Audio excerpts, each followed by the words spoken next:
अस्सलाम वालेकुम जी। आज मैं आपके लिए जो रेसिपी लेके आई हूँ वो जी बीफ की रेसिपी है और बकरा ईद के लिहाज से ये रेसिपी मैं आपके साथ शेयर कर रही हूँ। सबसे पहले जो लोग मेरे चैनल पे नए आए हैं वो मेरे चैनल को सब्सक्राइब कर दें प्लीज़, और बेल के बटन को ज़रूर प्रेस करें और ऑल के ऑप्शन पे क्लिक करें ताकि सारी वीडियोज़ का नोटिफिकेशन आप तक आता रहे। वीडियो अच्छी लगे तो इसको लाइक और शेयर ज़रूर करें। चलिए मैं आपको चीज़ें बता देती हूँ जो मैंने ली हैं। ये मैंने हाफ़ के जी बीफ ले लिया है। इसके अंदर जो इंग्रेडिएंट्स जाएंगे वो मैं साथ साथ डालती जाऊँगी और आपको बताती जाऊँगी। ये मैंने जी 1 कप दही ली है, दही चला गया। ये 2 टेबलस्पून मैंने सिरका ले लिया white, 2 tablespoon soya sauce, 2 tablespoon lemon juice. और ये चटपटी रेसिपी है बीफ की, चटपटी बीफ मसाला। और ये 1 टीस्पून मैंने इसमें गरम मसाला ऐड कर दिया है। नमक आप अपने टेस्ट के हिसाब से डालें। मैं 1.5 टीस्पून डाल रही हूँ नमक, और 1.5 टीस्पून इसमें डाल रही हूँ जी हल्दी। 2 टीस्पून इसमें चली जाएगी लाल मिर्च। बहुत ही मज़े की रेसिपी है, ज़रूर ट्राई करें इसको। और 1.5 टीस्पून तकरीबन कुटा हुआ ज़ीरा। और ये मैं डाल रही हूँ जी 1 टीस्पून चाट मसाला, और तकरीबन 1/2 टीस्पून इसमें मैं काली मिर्च डाल रही हूँ। 1 टीस्पून ज़ीरा पाउडर चला गया, और 1 टीस्पून इसमें मैं डाल रही हूँ जी लहसुन पाउडर। आपके पास अदरक लहसुन का पेस्ट हो तो आप वो भी यूज़ कर सकते हैं, ज़रूरी नहीं कि आप पाउडर फॉर्म में ही चीज़ें यूज़ करें अदरक लहसुन। और 1 टीस्पून मैंने ये अदरक पाउडर डाल दिया। पहले मैंने लहसुन पाउडर डाला, अब अदरक पाउडर डाल दिया। अब इन सब चीज़ों को अच्छी तरह से हम मिक्स करके और बीफ को हम आधे घंटे के लिए मैरिनेट होने के लिए रख देंगे।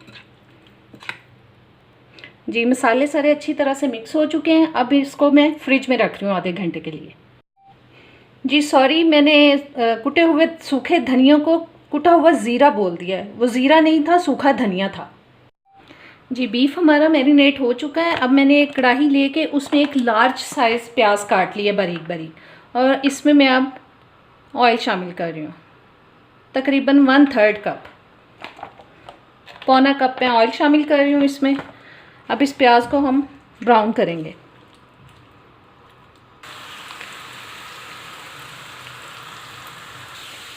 प्याज ब्राउन हो चुकी है। अब इसमें मैं 1 टीस्पून साबुत ज़ीरा मैंने डाला,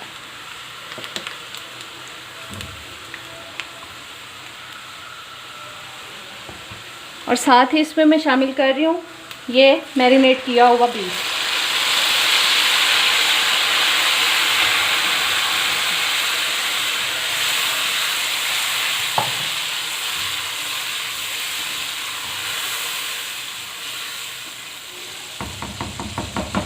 और साथ इसमें पानी शामिल कर देंगे। पानी मैंने शामिल कर दिया, और अब इसको हम ढक के 30 से 35 मिनट के लिए गलाएंगे ताकि जो गोश्त है वो अच्छी तरह से गल जाए।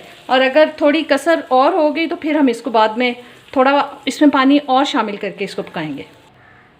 जी मैंने इसको ढक दिया। अब मैं इसको हल्की आंच पे पकाऊंगी 30 से 35 मिनट के लिए। जी 30 से 35 मिनट मैंने इसको ढक के पकाया। अब मैंने इसका ढकना उतार दिया और गोश्त को मैंने चेक किया, वो बहुत अच्छी तरह से गल चुका है। अब इसकी आंच मैं कर रही हूँ तेज़ ताकि जो इसके अंदर पानी है वो ड्राई हो जाए। आप चाहें तो इसको प्रेशर कुकर में भी गला सकते हैं।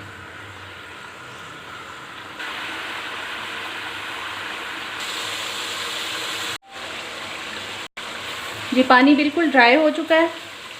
अब इसको 1-2 मिनट इसमें मैं भूनूंगी मसाले में।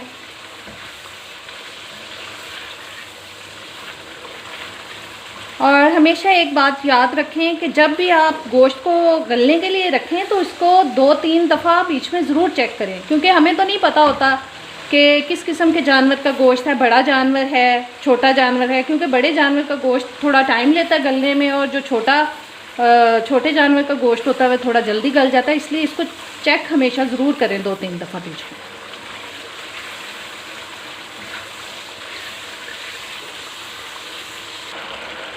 इस स्टेज पे मैं इसमें 2-3 टेबलस्पून लेमन का जूस और शामिल कर रही हूँ, क्योंकि ये चटपटी रेसिपी है तो इसको हमने चटपटा बनाना है मसालों से। और ये भुन चुका है गोश्त। अब इसमें मैं बारीक कटी हुई सब्ज़ मिर्चें शामिल कर रही हूँ, बारीक कटा अदरक और सब्ज़ धनिया।